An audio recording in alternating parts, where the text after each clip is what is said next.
اللہ تعالیٰ خالق ہے، اللہ مالک ہے، اللہ رازق ہے، اللہ حاجت روا ہے، اللہ مشکل کشا ہے. چلیے یہ تو عقیدہ ہو گیا. اللہ بادشاہ ہے، اس کا حکم مانو. ان الحکم الا للہ، بادشاہت اس کی ہے، زمین اس کی ہے، اس پر اس کا حکم نافذ کرو. یہ ہے دین کا وہ حصہ جو لوگوں کے ذہنوں سے نکل گیا. بس توحید، جو بڑے سے بڑے موحدین ہیں وہ بھی توحید فی العقیدہ اور توحید فی الطلب. یہ امام ابن تیمیہ رحمۃ اللہ علیہ نے اضافہ کیا. توحید فی الطلب، لا مطلوب الا اللہ، لا مقصود الا اللہ، لا محبوب الا اللہ. لیکن اس کی توحید کا یہ پہلو، بادشاہ وہ ہے، اس کا حکم چلنا چاہیے. یہ زمین اس کی ہے، کائنات اس کی ہے، آسمانوں میں اسی کا حکم چل رہا ہے. زمین میں فساد ہو گیا ہے، زمین میں بغاوت ہے. اس انسان نے اور جنات نے بغاوت کی ہے. ان کو کچھ اختیار دیا گیا تھا، تھوڑا سا اختیار تھا. کتنا اختیار ہے ذرا کبھی اندازہ کیجیے. مجھے اپنے وجود پر اختیار نہیں ہے. میری زندگی اس قلب کی حرکت سے ہے، کیا میرے کنٹرول میں ہے؟ اس حرکت کا کوئی کنٹرول میرے پاس ہے؟ میری اتنیوں کی حرکت ہے جس سے کہ غذا چل رہی ہے، جاتی ہے، پھر فضلہ بنتی ہے، باہر خارج ہوتی ہے. کیا مجھے کوئی کنٹرول حاصل ہے؟ مجھے اپنے وجود پر کوئی کنٹرول حاصل ہے؟ قطر کوئی حاصل ہے؟ اللہ تعالیٰ کا قانون میرے اندر جاری و ساری ہے. میرے ایک ایک سیل پر اللہ کے قانون کی حکومت ہے. خون کی گردش ہو رہی ہے، وہ میرے اختیار میں تو نہیں. کوئی ایک سیل بھی ایسا ہو کہ جو خون کی اس گردش سے استفادے سے محروم رہ جائے، وہ will be dead. معلوم یہ ہوا کہ کتنی ہماری. پھر سوچئے، ہمیں ہندوستان میں پیدا کر دیا گیا، کیا میرا چوائس تھا؟ آپ کا چوائس تھا. ہمیں جس ماحول میں پیدا کیا گیا، کیا یہ میرا اور آپ کا چوائس تھا؟ ہم جن والدین کے ہاں پیدا ہوئے ہیں، کیا یہ ہمارا چوائس تھے؟ ہمیں جو جینز ملے ہیں، کیا یہ ہمارا چوائس تھے؟ تو ہم تو جکڑے ہوئے ہیں. اسی وجہ ہے کہ بہت سے لوگوں نے کہا کہ انسان مجبور محض ہے. نہیں، مجبور محض نہیں ہے.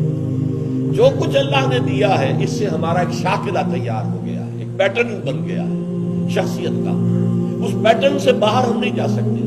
جس کو ہم انگریزی میں کہتے ہیں we can't outgrow our skin. میں جتنا موٹا ہوں اور موٹا ہو جاؤں گا اور موٹا ہو جاؤں گا تو میری جو یہ کھال ہے پھیلتی جائے گی. میں اپنی کھال سے باہر تو نہیں نکل سکتا. اسی طریقے سے وہ جو شاکلہ بن گیا ہے، اس شاکلہ سے باہر آپ نہیں جا سکتے. بٹ ود ان دیٹ شاکلہ خیر اور شر کا اختیار آپ کو دے دیا گیا. اچھا کرے کم، برا کام کرے، اس کا اختیار ہے. اما شاکر و اما کفورا. چاہے شکر گزار بن جاؤ، چاہے کفران نعمت کی روش اختیار کرو. فمن شاء فلیؤمن ومن شاء فلیکفر. جو چاہے ایمان لے آئے، جو چاہے کم کفر کرے. یہ دوسری بات ہے کہ اللہ کفر کو ناپسند کرتا ہے، ایمان کو پسند کرتا ہے. اللہ بدی کو ناپسند کرتا ہے، نیکی کو پسند کرتا ہے. لیکن اختیار تمہیں دے دیا گیا. لیکن سب سے بڑی بات کیا ہے کہ جو تمہارا اختیار والا حصہ ہے، اس میں تم نے یہ ہلدی کی گانٹھ جو تمہیں دی گئی تھی، تم پنساری بن کر بیٹھ گئے ہو. We are sovereign. Sovereignty belongs to him alone. سروری زیبا فقط اس ذات میں ہم کام ہے. حکمراں ہے ایک وہی، باقی محتاج اعظم. یہ پاپولر ساورنٹی کا کنسپٹ اس وقت بدترین شرک جو ہے وہ یہ ہے. بڑے سے بڑے موحدین بھی اس کو نہیں جانتے. وہ زیادہ سے زیادہ بات کریں گے تو وہی جو ہمارے اسلاف نے باتیں کی ہے. وہ قبر پرستی شرک ہے. کسی کو پکارنا، دعا کرنا سوائے اللہ کے، کسی بھی نبی کا نام لے کر دعا کرنا، کسی ولی اللہ کا دعا کرنا، یہ شرک ہے. یہ تو مان لیں گے. لیکن یہ کہ اس وقت ہیومن سوورنٹی سب سے بڑا شرک. میٹیریلزم، میٹر اور قوانین قدرت کو اتنا اٹل سمجھنا کہ اللہ بھی اس کو نہیں توڑ سکتا. وہ تو اب بند گیا، اس کے ہاتھ بند گئے. وہ کک مار کر اب بیٹھا ہوا ہے اپنی جگہ پر. اب وہ اس فٹ بال کے اوپر اس کا کوئی کنٹرول نہیں ہے. وہ تو اگر کوئی وہ فرکشن نہ ہو ہوا میں یا زمین میں تو وہ چلتی جائے گی. Every thing continues in its state of rest or of uniform motion along a straight line unless acted upon by an external force. This is the first law of motion of Newton. وہ چلتا جائے. نہیں، اللہ تعالیٰ نے اس کائنات کو بنایا، وہی حاکم ہے. ہر آن ہر لحظہ اس کا حکم جاری و ساری ہے. اس کی اذن کے بغیر کچھ نہیں. وہ جب چاہے اپنے قوانین طبیعت کو توڑ کر اور اپنی خصوصی مشیت اور خصوصی قدرت کا اظہار کر سکتا ہے. یہ اصل لہو ملک السماوات والارض، میں اس سے پہلے بھی عرض کر چکا ہوں، العزیز اور الحکیم، یہ دو اسماء ان صورتوں میں نہایت کثرت کے ساتھ وارد ہیں۔ اور اللہ کا الملک ہونا، بادشاہ، کس شان کے ساتھ آیا ہے؟ سورہ جمعہ کے شروع میں یسبح للہ ما فی السماوات و ما فی الارض الملک القدوس العزیز الحکیم، الملک پہلے ہے۔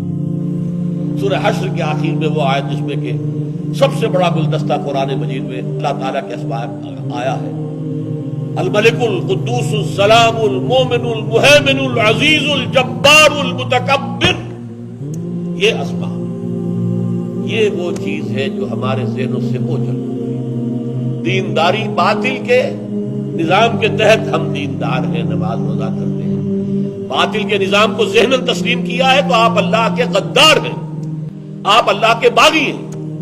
ڈونٹ ریکنسائل ود اٹ، ذہناً تسلیم نہ کرو، لیو انڈر اٹ انڈر پروٹیسٹ، مجبوراً رہ رہے ہیں، پسند نہیں کرتے، ہمیں یہ نظام پسند نہیں ہے، اور تن من دھن اس نظام کو ختم کر کے اللہ کی بادشاہی کے نظام کو قائم کرنا، اس کو اپنی زندگی کا مقصد سمجھو۔ اس موضوع پر پھر سورہ حدید کے آخر میں بھی بات آئے گی، اور پھر یہ کہ سب سے زیادہ وضاحت کے ساتھ انہی صورتوں میں سے سورہ صف ہے کہ جس میں کھل کر بات آئی کہ انبیاء اور رسل میں حضور صلی اللہ علیہ وسلم کی امتیازی شان ہی یہ ہے کہ آپ کو بھیجا گیا ہے کہ نظام حق کو قائم کرے اور نافذ کرے، صرف واعظ نہیں، صرف ناصح نہیں، صرف مبلغ نہیں، صرف معلم نہیں، صرف مربی نہیں، صرف مزکی نہیں، یہ سب کچھ بھی، لیکن ان سب سے اوپر لِيُظْهِرَهُ عَلَى الدِّينِ كُلِّهِ هُوَ الَّذِي أَرْسَلَ رَسُولَهُ بِالْهُدَىٰ وَدِينِ الْحَقِّ لِيُظْهِرَهُ عَلَى الدِّينِ كُلِّهِ لَهُ مُلْكُ السَّمَاوَاتِ وَالْأَرْضِ، آسمانوں اور زمین کی بادشاہی اسی کی ہے۔ اسی میں ہمیشہ کوٹ کیا کرتا ہوں بائبل کی بات بھی، جیسے میں نے 6 دنوں کی بات تورات کے حوالے سے بتائی۔ ان کی جو عیسائیوں کی جو سورہ فاتحہ ہے، لارڈز پریئر اسے وہ کہتے ہیں، بڑے پیارے الفاظ آئے ہیں اس میں، Thy kingdom come, Thy will be done on earth as it is in heavens۔ اے رب تیری بادشاہی آئے، تیری حاکمیت آئے، تیری حکومت و سلطنت قائم ہو جائے، اور تیری مرضی جیسے آسمانوں میں پوری ہو رہی ہے، یہ سارے گیلیکسیز اللہ کے حکم کے اندر بندھے ہوئے چل رہے ہیں، یہ سورج اور چاند جو ہے وہ اللہ کے حکم کے اندر بندھا ہوا حرکت کر رہا ہے، جیسے تیری مرضی آسمانوں میں پوری ہو رہی ہے، اے رب اس زمین پر بھی تیری مرضی پوری، تیرا حکم نافذ ہے۔ بس دعا مانگ لینے سے کچھ نہیں ہوتا جب تک کہ اس کے لیے جد و جہد نہ کی جائے، محنت نہ کی جائے۔ تو فرمایا لہو ملک السماوات والارض وإلی اللہ ترجع الامور،